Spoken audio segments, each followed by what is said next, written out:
আরোহ যুক্তি এবং অবরোহ যুক্তির মধ্যে কি প্রকার পার্থক্য রয়েছে, বা অবরোহ যুক্তি এবং আরোহ যুক্তির মধ্যে কি প্রকার পার্থক্য রয়েছে।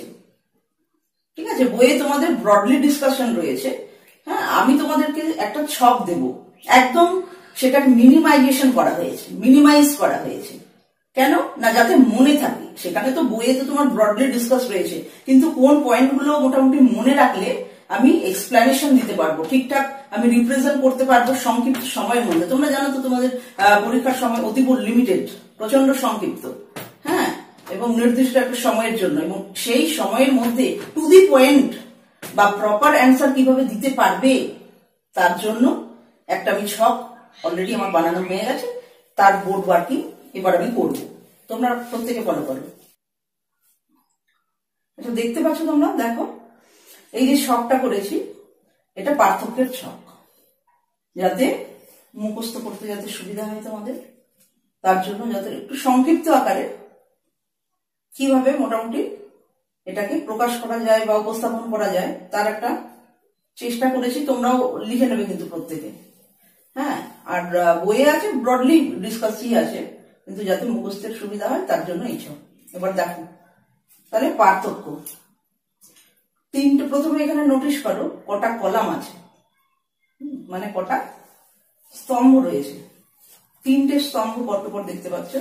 এটা হচ্ছে প্রথম স্তম্ভ, ফার্স্ট কলাম, দ্বিতীয় স্তম্ভ, সেকেন্ড কলাম, থার্ড স্তম্ভ, অর্থাৎ তৃতীয় যে স্তম্ভটি রয়েছে থার্ড কলাম। তাহলে প্রথম যে কলামটা করবে সেখানে লেখো বৈসাদৃশ্যের বিষয়, অর্থাৎ এখানে আমরা এই ছকে বা এই কলামের মধ্যে আমরা কি কি করবো, ওই পয়েন্ট গুলো লিখবো, পয়েন্ট আউট করবো, পয়েন্টের বেসিসে এই আলোচনাটা চলবে। তারপরে সেকেন্ড যে কলামটা রয়েছে বা দ্বিতীয় যে স্তম্ভটা রয়েছে সেখানে তোমরা কি লিখবে, পুরো আপে অবরোহ যুক্তি, ঠিক আছে। তারপর থার্ড আরোহ যুক্তি, এইভাবে লিখে রাখো। এইবার দেখো তাহলে পুরো প্রথমে যে পয়েন্ট আউট করবে সেটা হচ্ছে ব্যাপকতা। নিশ্চয়ই স্পেলিংটা লিখে নাও। দেখো ব্যাপকতা বানানটা যেন একদম ঠিকঠাক থাকে, জফলা আকার এটা অবশ্যই যেন থাকে, হ্যাঁ, যাতে ঠিকঠাক বানানটা হয় তার জন্য দেখো আমি বেশ বড় হরফেই লিখে রেখেছি যাতে বুঝতে সুবিধা হয় তোমাদের। তাহলে পুরো প্রথম যে পয়েন্টটা আসছে ব্যাপকতা। তাহলে এই পয়েন্টের বিশেষে আমরা কি বলবো যে অবরোহ যুক্তি এবং আরোহ যুক্তির মধ্যে কিরকম পার্থক্য রয়েছে। অবরোহ যুক্তির ক্ষেত্রে সিদ্ধান্ত যুক্তিবাক্যের চেয়ে কম ব্যাপক হবে অথবা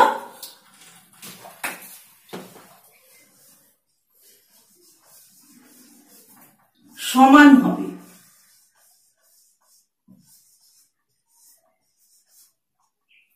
মানে সিদ্ধান্তের ব্যাপকতা যুক্তিবাক্যর থেকে কম হতে পারে কিংবা সমান হতে পারে, কিন্তু কখনোই সিদ্ধান্তের ব্যাপকতা যুক্তিবাক্যের ব্যাপকতাকে অতিক্রম করবে না। যুক্তিবাক্য থেকেই অনিবার্য রূপে বা অনিবার্যভাবে নিঃসৃত হবে সিদ্ধান্ত, কিন্তু আরোহ যুক্তির ক্ষেত্রে সেইভাবে হয় না। কি হয় তাহলে, আরোহ যুক্তির ক্ষেত্রে সিদ্ধান্তের ব্যাপকতা যুক্তিবাক্যের ব্যাপকতাকে অতিক্রম করে যায় বা অতিক্রম করে।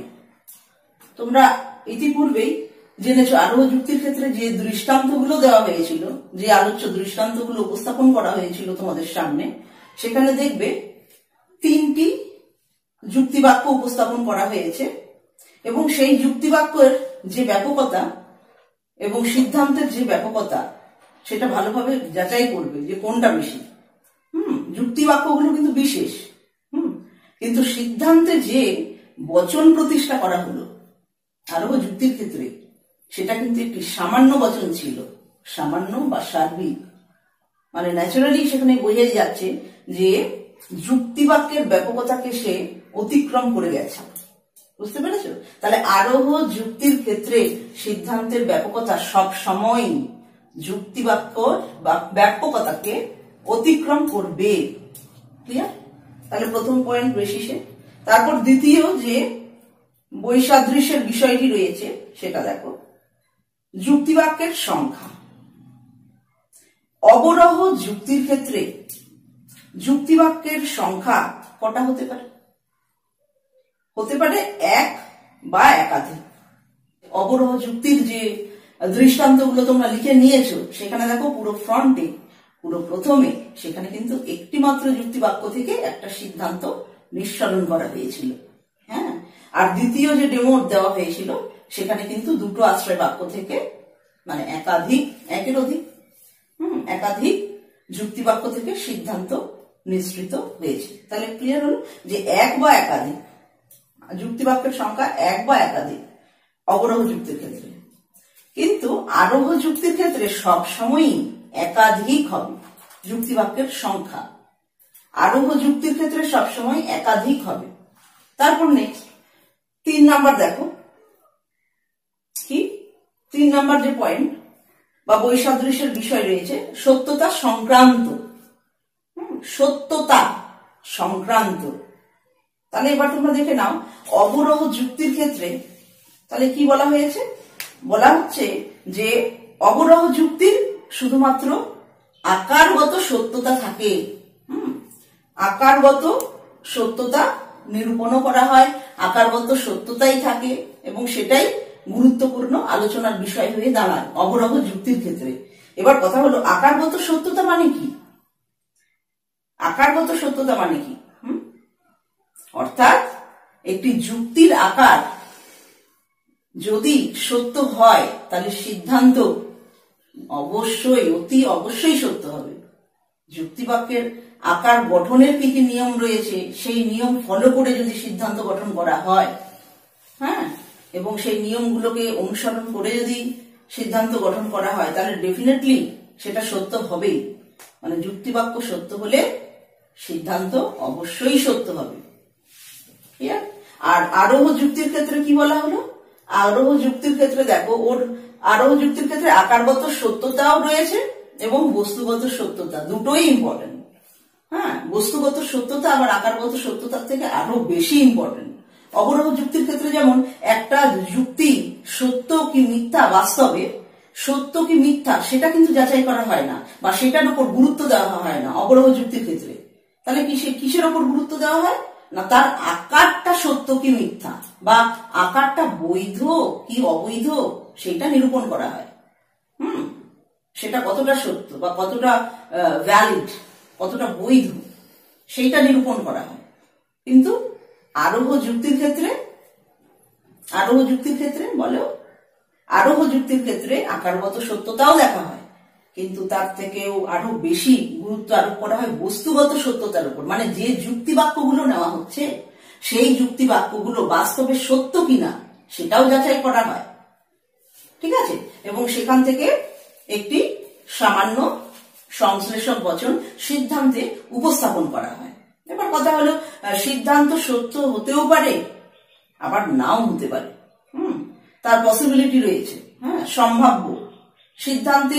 সিদ্ধান্ত যে সত্য হবেই এত এইভাবে দাবি দিয়ে বলা যেতে পারে না। সিদ্ধান্ত সত্যও, আরোহ যুক্তির ক্ষেত্রে সিদ্ধান্ত সত্যও হতে পারে আবার মিথ্যাও হতে পারে। মানে সিদ্ধান্তে যে বচন থাকবে বা যে বচন প্রতিস্থাপন করা হবে বা প্রতিষ্ঠা করা হবে সেটি সত্যও হতে পারে আবার মিথ্যাও হতে পারে। কিন্তু যুক্তিবাক্যগুলি কিন্তু বস্তুগত সত্যতা অবশ্যই থাকবে, মানে তাকে সত্য অবশ্যই হতে হবে।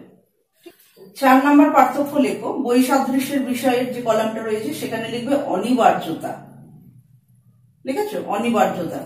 আর অবরোহ যুক্তি, তাহলে অনিবার্যতা এই পয়েন্টের বিশেষে আমরা কি বলবো কি বলতে পারি? অবরোহ যুক্তির ক্ষেত্রে সিদ্ধান্ত যুক্তিবাক্য থেকে অনিবার্যভাবে নিঃসৃত হয়। এটা সংক্ষেপে লিখলাম।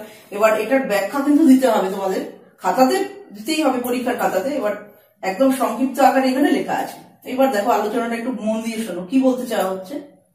বলছে সিদ্ধান্ত সবসময় তাহলে যুক্তিবাক্য থেকে অনিবার্যভাবে নিঃসৃত হয়। মানে যুক্তিবাক্য যদি সত্য হয় তাহলে সিদ্ধান্ত কিন্তু অবশ্যই সত্য হবে। হ্যাঁ, সিদ্ধান্তের সত্যতা যুক্তিবাক্যের সত্যতার উপরই ডিপেন্ড করছে বা যুক্তিবাক্যের সত্যতার উপর নির্ভর করছে। কিন্তু আরোহ যুক্তির ক্ষেত্রে কি হচ্ছে দেখো, এখানে সিদ্ধান্ত কিন্তু সবসময় সম্ভাব্য হয়। সম্ভাব্য মানে কি, মানে কখনো সিদ্ধান্ত সত্যও হতে পারে, আবার কোনো কোনো ক্ষেত্রে মিথ্যাও হতে পারে। মানে যুক্তি বাক্যগুলি, আরোহ যুক্তির যে যুক্তি বাক্য, সেই যুক্তি বাক্যগুলি সত্য হলেও সিদ্ধান্ত সত্য নাও হতে পারে।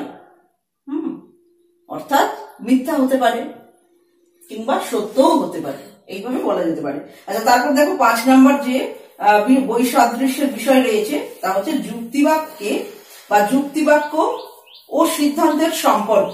এই পয়েন্ট আউট করো বা লিখে নাও খাতাতে। তাহলে যুক্তিবাক্য ও সিদ্ধান্তের সম্পর্ক। অবরোহ যুক্তির ক্ষেত্রে যে যুক্তিবাক্য এবং সিদ্ধান্ত লেখা হয় বা যুক্তিবাক্য যে ব্যবহার করা হয়, তার সাথে সিদ্ধান্তের কি প্রকার সম্পর্ক রয়েছে? প্রসক্তির সম্পর্ক রয়েছে। তার মানে কি? প্রসক্তির সম্পর্ক রয়েছে তার মানে কি? অর্থাৎ সিদ্ধান্ত যুক্তিবাক্য থেকে অনিবার্যভাবে নিঃসৃত হয়, অনিবার্যভাবে। তার মানে কি? মানে যুক্তিবাক্যগুলি বা যুক্তিবাক্য সত্য হলে সিদ্ধান্ত অতি অবশ্যই সত্য হবে, সিদ্ধান্ত কখনো মিথ্যা হতে পারবে না। ঠিক আছে? অর্থাৎ সিদ্ধান্তের সত্যতা যুক্তিবাক্যের সত্যতার উপর নির্ভর করে। তারপর আরোহ যুক্তির ক্ষেত্রে কি দেখা গেছে? সেখানে কিন্তু আরোহমূলক লম্ফন দেখা যায়। আরোহমূলক লম্ফন কাকে বলে? আরোহমূলক লম্ফনের আরো কতগুলো বাংলা প্রতিশব্দ রয়েছে, যেমন আরোহমূলক ঝুঁকি। এটা কিন্তু লিখে নিতে হবে তোমাদের, সেটা নিজের মাথা খাটিয়েই তোমাদেরকে লিখে নিতে হবে কোনগুলো আমরা পুরো রানিং নোট হিসেবে নেব। এখানে তো সব কিছু এক্সপ্লেনেশন একটা ওয়েতেই তো ধুম করে এট এ টাইম দেওয়া যায় না, তো আমি মেনশন তো করে দিচ্ছি। হ্যাঁ, আরোহমূলক লম্ফন, এর আর কি কি নাম আছে? আরোহমূলক ঝুঁকি বা আরোহমূলক লাভ, লয়াকার ফ। ঠিক আছে? তাহলে আরোহমূলক লম্ফন, আরোহমূলক ঝুঁকি বা আরোহমূলক লাভ, তাহলে এক্ষেত্রে কেন আরোহমূলক লম্ফন বা আরোহমূলক ঝুঁকি কেন রয়েছে আরোহ যুক্তির ক্ষেত্রে? কারণ যে সিদ্ধান্তটি প্রতিষ্ঠা করা হয় আরোহ যুক্তির ক্ষেত্রে, বা যে সিদ্ধান্তটি টানা হয় যুক্তিবাক্য থেকে, সেটি কিন্তু একটি সামান্য বচন প্রতিষ্ঠা করা হয়। কিন্তু যুক্তিবাক্যগুলো হচ্ছে বিশেষ বচন। তো তাহলে সবগুলো এট এ টাইম অজস্র যুক্তিবাক্য তো উপস্থাপন করা যায় না, তাই কতগুলো যুক্তিবাক্য এখানে উপস্থাপন করা হয়, তারপর একটা ঝুঁকি নিয়েই একটা সিদ্ধান্ত প্রতিষ্ঠা করা হয়, ঝুঁকি নিয়েই। এবং সেই ঝুঁকিকে বলা হচ্ছে আরোহমূলক ঝুঁকি বা আরোহমূলক লম্ফন বা আরোহমূলক লাভ। ঠিক আছে? তারপর দেখো যে পয়েন্টটা করা হয়েছে 6 এর, সেখানে দেখো এই পয়েন্টটা লিখবে মূল্যায়ন। তাহলে অবরোহ যুক্তির ক্ষেত্রে তাহলে এই পয়েন্ট বেসিসে আমরা কি বলতে পারি বা কি আলোচনা করতে পারি? তাহলে অবরোহ যুক্তির ক্ষেত্রে দেখো একটা যুক্তির বৈধতা এবং অবৈধতা নির্ণয় করা হয়ে থাকে অবরোহ যুক্তির ক্ষেত্রে। মানে একটা যুক্তি বৈধ হলো কিনা অবৈধ হলো কিনা সেটা দেখা হয় বা নির্ণয় করা হয়। হ্যাঁ, বৈধ যুক্তি আমরা কাকে বলবো? বলো, বৈধ যুক্তি আমরা কাকে বলবো? একটা যুক্তির আকার যে সকল নিয়ম অনুসারে গঠন করা হয়, হ্যাঁ, বা একটা যুক্তির আকার গঠন করতে গেলে বা যুক্তি গঠন করতে গেলে যে নিয়মগুলো আমাদেরকে ফলো করতে হবে বা যে নিয়মগুলো অনুসরণ করতে হবে, সেই নিয়মগুলি প্রপারলি এখানে ব্যবহার করা হয়েছে কিনা, মানে যথাযোগ্যভাবে বা যথার্থভাবে প্রযুক্ত হয়েছে কিনা বা নিয়ম অনুসারে হলো কিনা, সেটা কিন্তু দেখতে হবে। যদি নিয়ম অনুসারে হয় তাহলে সেই যুক্তি হয়ে যাবে বৈধ, আর যদি নিয়মকে লঙ্ঘন করে বা নিয়ম অনুসারে যদি যুক্তি না গঠন করা হয় তাহলে সেই যুক্তি হয়ে যাবে কিন্তু অবৈধ। ঠিক আছে? এটা একমাত্র অবরোহ যুক্তির ক্ষেত্রে এরকম যুক্তির বৈধতা বা অবৈধতা নির্ণয় করা হয়। কিন্তু আরোহ যুক্তির ক্ষেত্রে দেখছো বৈধতার প্রশ্নটাই অপ্রাসঙ্গিক। মানে এখানে কিন্তু ওইভাবে মানে একটা যুক্তি বৈধ হলো না অবৈধ হলো সেটা কিন্তু এইভাবে নির্ণয় করা হয় না। সেখানে তো মানে একটা যুক্তিবাক্য, সেখানে তো একটা নয় একাধিক যুক্তিবাক্য থাকে, সেই যুক্তিবাক্যগুলো বাস্তবে সত্য কিনা সেই বিষয়টাই লক্ষণীয় বা গুরুত্বপূর্ণ বিষয় আরোহ যুক্তির ক্ষেত্রে। ঠিক আছে? তারপরে 7 নম্বর পয়েন্ট তোমরা লিখবে। 7 নম্বর পয়েন্ট লেখো বিশ্লেষক ও সংশ্লেষক বৈসাদৃশ্যের বিষয় হিসেবে 7 নম্বর পয়েন্ট, বিশ্লেষক ও সংশ্লেষক। তাহলে অবরোহ যুক্তির ক্ষেত্রে আমরা এই পয়েন্টের বেসিসে কি বলতে পারি? অবরোহ যুক্তির ক্ষেত্রে যে সিদ্ধান্তটি প্রতিষ্ঠা করা হবে, ঠিক আছে, সেটা সবসময় বিশ্লেষক হবে, বিশ্লেষক বচন হবে। সেটা সামান্যও হতে পারে, সেই বচনটি সামান্য বচনও হতে পারে কিংবা বিশেষ বচনও হতে পারে, কিন্তু সবসময় বিশ্লেষকই হবে। এবার কথা হলো বিশ্লেষক মানে কি, বিশ্লেষক বচন মানে কি, সেটাও জেনে নেওয়া দরকার। তাহলে বিশ্লেষক বচন কাকে বলে যদি প্রশ্ন করা হয়, তাহলে এই প্রশ্নের উত্তর আমরা কিভাবে দিতে পারি? যে বচনের বিধেয় পদটি, তোমরা লিখে নিতে পারো, কিন্তু লিখে নাও, যে বচনের বিধেয় পদটি উদ্দেশ্য পদ সম্পর্কে নতুন কোনো তথ্য প্রদান করে না, সেই বচনকে বলা হয় বিশ্লেষক বচন। যেমন একটি উদাহরণ, সকল কালো বিড়াল হয় কালো। আর কি হতে পারে? সকল লাল ফুল হয় লাল। তাহলে এই প্রকার বাক্য, আরো অনেক উদাহরণ রয়েছে, এই দুটোই আপাতত লিখে রাখো। তাহলে এই প্রকার বাক্যকে আমরা বিশ্লেষক বলবো। এবার দেখো, তাহলে জেনে গেলে অবরোহ যুক্তির ক্ষেত্রে যে সিদ্ধান্ত প্রতিষ্ঠা করা হয়, সেই সিদ্ধান্তটি সামান্য বচনও হতে পারে, বিশেষ বচনও হতে পারে, কিন্তু অবশ্যই বিশ্লেষক হবে। কিন্তু আরোহ যুক্তির ক্ষেত্রে যে সামান্য বচনটি প্রতিষ্ঠা করা হয়, সেই সামান্য বচনটি অবশ্যই সংশ্লেষক হবে এবং সামান্যই হবে, ঠিক আছে, সামান্য সংশ্লেষক বচন। তো কথা হলো, তাহলে সংশ্লেষক বচন আমরা কাকে বলবো? লিখে নাও প্রত্যেকে। যে বচনের বিধেয় পদটি উদ্দেশ্য পদ সম্পর্কে নতুন তথ্য প্রদান করে, সেই বচনকে বলা হয় সংশ্লেষক বচন। যেমন উদাহরণ হিসেবে আমরা কি লিখতে পারি? ফুলটি হয় লাল। লিখেছ? বা ফুলটি হয় সুন্দর, মানুষটি হয় সৎ। তাহলে এরকম আরো অনেকগুলো অনেক ডেমো আছে। তো এখানে দুটো লিখলেই বা দুটো লিখে রাখো বোঝার সুবিধার্থে। তাহলে এটা জেনে নাও। তাহলে আরো যুক্তির ক্ষেত্রে যে সিদ্ধান্ত প্রতিষ্ঠা করা হয় তা সবসময় অতি অবশ্যই সামান্য বচন হবে এবং সেটি সংশ্লেষক বচন হবে। তারপর নেক্সট লাস্ট যে পয়েন্টটা দেখো, 8 নম্বরে পয়েন্ট আউট করা হয়েছে, সিদ্ধান্তের প্রকৃতি। বৈসাদৃশ্যের বিষয়ে এই যে কলামটা রয়েছে, এই কলামে লেখো 8 নম্বর দাগ দিয়ে সিদ্ধান্তের প্রকৃতি। তাহলে এই পয়েন্টের বিশেষে আমরা কি বলতে পারি? অবরোহ যুক্তির ক্ষেত্রে যে সিদ্ধান্তটি প্রতিষ্ঠা করা হয় সেটা সাপেক্ষ বচনও হতে পারে, সাপেক্ষ বচনও হতে পারে, আবার নিরপেক্ষ বচনও হতে পারে। তাহলে সাপেক্ষ বচন কাকে বলে? সাপেক্ষ বচন কাকে বলে সেটা তো জানা দরকার।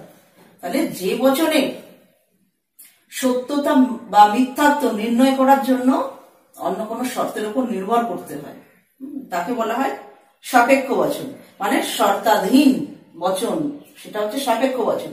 আর নিরপেক্ষ বচন আমরা কাকে বলবো? যে বচনের সত্য মিথ্যা যাচাই করার জন্য বা সত্য মিথ্যা নির্ণয়ের জন্য অন্য কোনো শর্তের উপর নির্ভর করতে হয় না, সেই বচনকে বলা হবে নিরপেক্ষ বচন। ঠিক আছে? সাপেক্ষ বচন যেমন উদাহরণ হিসেবে দেখো, সাপেক্ষ বচনের উদাহরণ হিসেবে আমরা কি বলতে পারি? যেমন যদি মেঘ হয় তাহলে বৃষ্টি হবে, এই যে একটা বাক্য বললাম, এটা কিন্তু সাপেক্ষ বচন। আর নিরপেক্ষ বচন হিসেবে কি উদাহরণ আমরা নিতে পারি? সকল শিশু হয় সরল। ধরো একটা বাক্য বলা হলো, সকল শিশু হয় সরল, এটা কিন্তু একটা নিরপেক্ষ বচন। আচ্ছা, এবার দেখো আরোহ যুক্তির ক্ষেত্রে কি বলা হচ্ছে, এই সিদ্ধান্তটি এটা কিন্তু সার্বিক নিরপেক্ষ বচনই হবে। যে সিদ্ধান্ত প্রতিষ্ঠা করা হয় আরোহ যুক্তির ক্ষেত্রে সেটা কিন্তু সবসময় সার্বিক এবং নিরপেক্ষ বচন হবে। এবং সকল মানুষ হয় মরণশীল, আমরা বলছি যে আগে যে আলোচনা হয়েছে সেখানে যে দৃষ্টান্ত দিয়ে আমরা আলোচনা করি বা দৃষ্টান্ত দিয়েছি, সেখানে আমরা কি বলেছি? রাম হয় মরণশীল, শ্যাম হয় মরণশীল, যদু হয় মরণশীল, অতএব সকল মানুষ হয় মরণশীল, তাহলে সেটা সার্বিক সার্বিক বচন এবং সেটা নিরপেক্ষ বচন। তাহলে বোঝা গেল, তাহলে আরোহ যুক্তির ক্ষেত্রে যে সিদ্ধান্তটি প্রতিষ্ঠা করা হয় সেটা সার্বিক এবং নিরপেক্ষ বচন হবে। তাহলে এই যে আলোচনাটা হলো এই পর্বে পার্থক্য সম্পর্কে, এখানে তাহলে টোটাল 8টি যে পয়েন্টের থ্রুতে হলো, 8টা টোটাল রয়েছে। তো এই পয়েন্টগুলো নিশ্চয়ই তোমাদের মনে থাকবে এবং এখান থেকে এই আলোচনার যে পর্বটি রয়েছে এখান থেকে কোয়েশ্চেন বিভিন্ন ভ্যারাইটিস এর হতে পারে। তো ব্রড কোয়েশ্চেন হিসেবে এই পার্থক্য কিন্তু দিতেই পারে 8 মার্কের। 8 মার্কের লং কোয়েশ্চেন আসতে পারে এবং এটা প্রচন্ড ইম্পর্টেন্ট। এই যে টপিকটা আজকে আলোচনা হলো এই টপিকটা প্রচন্ড ভাবেই ইম্পর্টেন্ট, ভীষণ ভাবে। তো এখানে ট্রিপল স্টার তোমরা মার্ক করে রাখতে পারো। হ্যাঁ, প্রচন্ড ভাইটাল গুরুত্বপূর্ণ আলোচনা। এই আলোচনা এখানেই আপাতত শেষ হলো।